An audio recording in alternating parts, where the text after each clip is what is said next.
ఉద్యమం ప్రారంభించిండ్రు. ఆనాడున్న చంద్రబాబు ప్రభుత్వం తెలంగాణ రైతాంగం నెత్తిన పిడుగులాగా విద్యుత్ ఛార్జీలను పెంచిన సందర్భంలో మీ ఆంధ్రాలో కాలువలతో నీళ్లు పారిస్తున్నావు, కాలటం పెడితే నీళ్లు పారుతున్నాయి, నా తెలంగాణ రైతు సొంతంగా లక్షలాది రూపాయలు ఖర్చు పెట్టుకొని బోరు బావులు వేసుకొని మోటార్లు కొనుక్కొచ్చుకొని పుస్తల తాడులు అమ్మి మీకు లంచాలు ఇచ్చి కనెక్షన్ తీసుకుంటే ఆ కరెంటుకు కూడా ధరలు పెంచి మా రైతాంగం నెత్తిన తాటి పండు వేస్తున్నావు. నేను దీన్ని ఒప్పుకోను. తెలంగాణలో ఒక శాసనసభ్యుడిగా నీ గవర్నమెంట్లో డిప్యూటీ స్పీకర్గా నేను దీన్ని అంగీకరిస్తలేను అని చెప్పి రాజీనామా చేసి తెలంగాణ బిడ్డలారా రండి కొట్లాడుకుందాం, తెలంగాణ రాష్ట్రాన్ని తెచ్చుకుంటే తప్ప మన కృష్ణా గోదావరిలో మనకు తక్కువ, మనం ఇదే రకంగా నాశనం అయిపోతాం, తెలంగాణ జాతీయ లేకుండా పోతుందని చెప్పి నినాదం ఇచ్చి బయటకు వస్తే ముందుకొచ్చి కేసీఆర్ గారికి వెన్నుదన్నుగా నిలబడ్డది మొదట రైతాంగం. అక్కడి నుంచి యువకులు, విద్యావంతులు అందరూ కూడా ముందుకొచ్చి కేసీఆర్ గారికి మద్దతు ఇచ్చి ఉద్యమం ఉవ్వెత్తున వచ్చే సందర్భంలో ఆ రాజు ఉన్న ప్రభుత్వాలు, ప్రతిపక్ష పార్టీగా ఉన్న కాంగ్రెస్, చంద్రబాబు నాయుడు కుట్రలు చేసి ఉద్యమాన్ని అంచాలని ప్రయత్నం చేసే సందర్భంలో ఇట్లయితే కుదరదు, కేసీఆర్ చచ్చుడో తెలంగాణ వచ్చుడో అని నినాదం తీసుకొని తెలంగాణ రాష్ట్రాన్ని సాధించిన నాయకుడు, ప్రాణాన్ని పణంగా పెట్టి తెలంగాణ రాష్ట్రాన్ని తెచ్చిన కేసీఆర్, నువ్వే పరిపాలన చేయాలి. ఈ రాష్ట్రంలో ఏ మూలన ఎక్కడ ఏ ఇంచు భూమి ఎట్లా తడుస్తుందో నీకు తెలిసినంతగా ఎవరికి తెలియదు. నువ్వు పార్టీని రద్దు చేసి పోవద్దు, ఈయనగాసి దొంగల పాలు చెయ్యొద్దు, మళ్ళా కాంగ్రెస్ కో చంద్రబాబు నాయుడు వారసులకు అప్పచెప్తే నాశనం అవుతుందని చెప్పి ప్రజలు కోరిన మేరకు నాయకత్వ బాధ్యతలు తీసుకొని తెలంగాణ రాష్ట్రాన్ని 10 ఏళ్ళు ముఖ్యమంత్రిగా ఉండి ప్రపంచానికే ఆదర్శంగా ఉండే పద్ధతుల్లో, రైతులు ఎవరు ఊహించని పద్ధతుల్లో అద్భుతమైన పథకాలను తీసుకొచ్చి భారతదేశంలో వ్యవసాయం అంటే పండగ అని చెప్పి తెలంగాణ రాష్ట్రంలోనే చేసి నిరూపించిండు కేసీఆర్.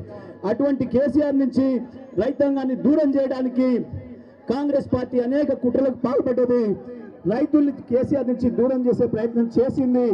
పిల్లలకు కనుక చాక్లెట్ ఇచ్చి ఎట్లయితే దొంగలు ఎత్తుకపోతారో ఆ పద్ధతుల్లో రైతాంగానికి 2 లక్షల రుణమాఫీ అని, 15,000 రైతు భరోసా అని, ప్రతి క్వింటా గింజలకి 500 బోనస్ అని చెప్పి రైతాంగాన్ని మోసం చేసి ఓట్లు వేయించుకొని నాశనం చేసిండ్రు.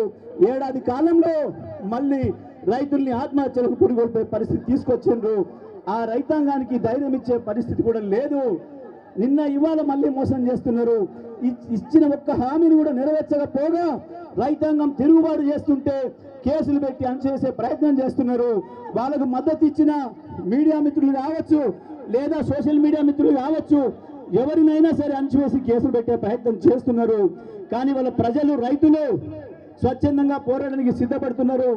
ఇటువంటి సమయంలో ప్రతిపక్ష పార్టీగా ఆ రైతాంగానికి నాయకత్వం వహించాల్సిన బాధ్యత, వాళ్ళకు భరోసా ఇవ్వాల్సిన బాధ్యత కేసీఆర్ ఉన్నాడు, గులాబీ జెండా ఉన్నది, మీరు భయపడద్దు అని చెప్పాల్సిన బాధ్యత బీఆర్ఎస్ పార్టీగా మన పైన ఉంది. ఆ బాధ్యతను భుజాన వేసుకొని యువ నాయకుడు, మన పార్టీ రాష్ట్ర వర్కింగ్ ప్రెసిడెంట్ గారు కేటీఆర్ గారు బయలుదేరితే ఎక్కడికక్కడ అడ్డుకొని కుట్రలు చేసి కేసులు పెట్టి అనుమతులు ఇవ్వకుండా ప్రభుత్వం అణిచివేసే ప్రయత్నం చేస్తుంది.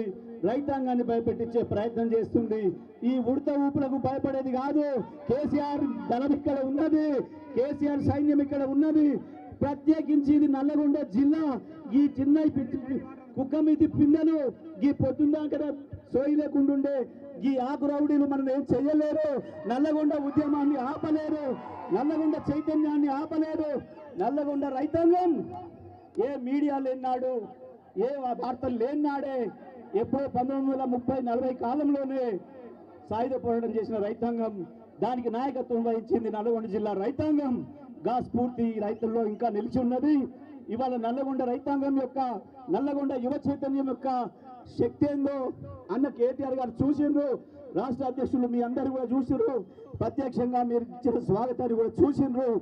ఇదే స్ఫూర్తితోని, నల్లగొండ జిల్లా ఇచ్చే స్ఫూర్తితోని మొత్తం తెలంగాణ రాష్ట్ర రైతాంగం అంతటి కూడా ఒక్కటై కదులుతుంది. రేవంత్ కాదు మనకి, వాళ్ళకి చిల్లర నాయకులు కాదు మన పోటీ. మన పోరాటం అంతా మనకు మాట ఇచ్చి మోసం చేసిన రాహుల్ గాంధీ, రేవంత్ రెడ్డినే పోటీ తప్ప కేటీఆర్ కు ఈ చిల్లర నాయకులు కాదు. ఇక్కడ ఉన్న వాళ్ళు, వీళ్ళకి మా జిల్లాలో ఉన్న మాజీ ఎమ్మెల్యేలు చాలు, వాళ్ళ కొడుకు రాలే ఇక్కడికి కేటీఆర్. కేటీఆర్ చెప్పదలుచుకుంది రాహుల్ గాంధీ మోసాన్ని, రేవంత్ రెడ్డి మోసాన్ని తప్ప ఇంకొకటి కాదు. వాళ్ళతో పాటు బీజేపీ కూడా బడే బాయ్ చోడే బాయ్ ఇద్దరు కలిసి మోసం చేస్తున్నారు. వాళ్ళ కుట్రల్ని తెలియజెప్పాలి రైతాంగానికి, నల్లగొండ జిల్లా ప్రజానీకానికి అని చెప్పి మేము ఆహ్వానించాలని నల్లగొండ జిల్లా రైతాంగం తరఫున వచ్చిన పెద్దలు, మాకు భరోసానివ్వడానికి వచ్చిన రాష్ట్ర బీఆర్ఎస్ పార్టీ వర్కింగ్ అధ్యక్షులు కేటీఆర్ గారికి స్వాగతం తెలియజేస్తూ వారిని మాట్లాడాల్సిందిగా విజ్ఞప్తి చేస్తాము.